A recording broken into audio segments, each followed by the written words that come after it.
What's up, everybody? It's Chibi, and today I'm here to bring you an anime review on Durarara Season 2. We get a bunch of new characters introduced in this week's episode, Durarara, with this new arc that is starting. And I like so far the way the episode or this arc is actually currently going, but before I talk about the little details of what this arc is trying to do, I want to talk about Izaya's dialogue at the beginning of this episode. That dialogue, that was very philosophical. I just want to talk about that for a moment. So, Izaya at the beginning of this episode, his dialogue is just really mind-boggling. Like, it makes you think about a couple things. Like, what he states is, can the human soul be bought? And when he said that, I was thinking, like, that is an interesting question. Like, he brought up a lot of different, different situations. Like, there's people that will most likely hold their pride and never sell themselves out for, like, 10 million yen. They would never go that far to sell their own life for pride for money. And then you have some that are willing to kill people and sell their soul for, like, 1 yen. And so you get to see the different, ideals of different people, the different perspectives of different people. And he pretty much stated, like, can you buy the human soul from everybody? Like, can everybody's human soul be bought? And he said it's kind of like a coin flip, heads or tails, and getting to see Izaya's, like, ideals, or the way he looks at the perspective of the human soul, the way a human soul can be bought, is pretty intriguing, especially how he says, like, can you buy, like, tell a person to kill someone? Like, can you buy a human soul to where you could tell them to go kill someone for money or something like that?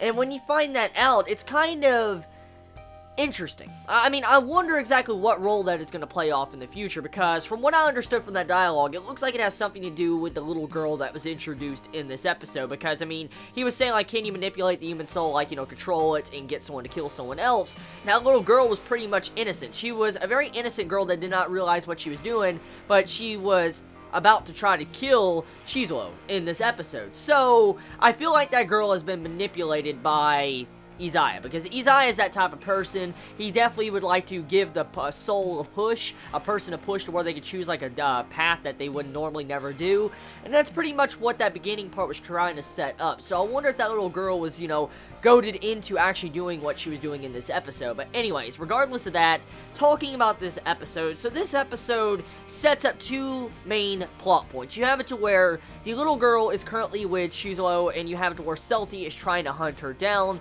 and this girl, for some reason, is trying to kill Shizuo for some reason. Like I said, I'm willing to bet it has something to do with Izaya, but the little girl wants to kill him for some reason, but she seems to be very innocent from what I can see. And then on the other side, you have it to where this new gang that's introduced in this episode, the dude that got the shit beat out of him by Shizuo, he pretty much is about to try to fight the dollars. So he's going after the dollar members and going to beat the shit out of them. So we have two plot points building up with this arc, and I'm kind of wondering about something.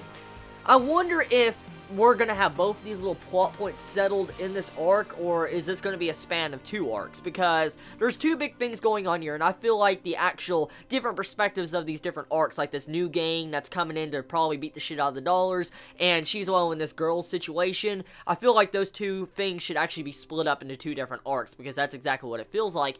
And that brings me up to the next topic I want to talk about. So I don't know if I'm the only one to actually realize this or not, but Durarara has felt very fast-paced. I don't know if I'm the only one to experience that, but I remember how Season 1 was, because as you all know, I was watching Season 1 about a week or two right before Season 2 started, and I remember the pacing of Season 1. It feels like Season 2 has sped up the pacing. Like, I've heard that this season is going to be 12 episodes. It's going to skip the spring season, and then the summer season, we're supposed to have the next season of Durarara. So, they're trying to fit in multiple arcs into, like, 12 episodes. And if that is really true, I wonder how the light novel readers feel about this, because it feels like the pacing of the series has gone a little bit fast, because there's just a lot of development, a lot of things going on in individual episodes, and it feels like, these arcs are not getting fleshed out like they should, like how Season 1 was done. But that's my personal viewpoint.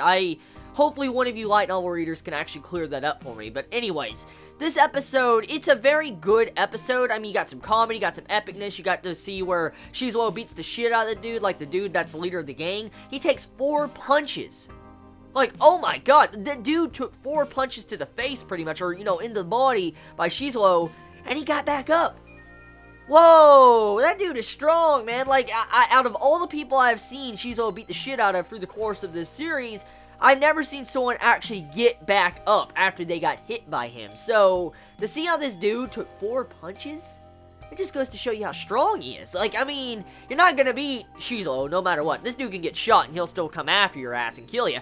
But the dude took 4 punches. That just goes to show you how strong he is. It's like, you know, Shizuo's a power meter level. Like, if you can survive 2 punches from Shizuo, you're an amazing person. If you can survive 4 punches, you're like on that god status. Like, oh my god. So, we'll have to see. Overall, a very, very good setup episode. I like the way it's going. I like the progression of it. I wonder exactly what role that little girl's gonna have to play, and I wonder exactly what the dialogue of Izaya really meant in this episode. So tell me your thoughts in the comments below. I love you all so much. You have a wonderful day or night wherever you live. Please be safe. Chibi out.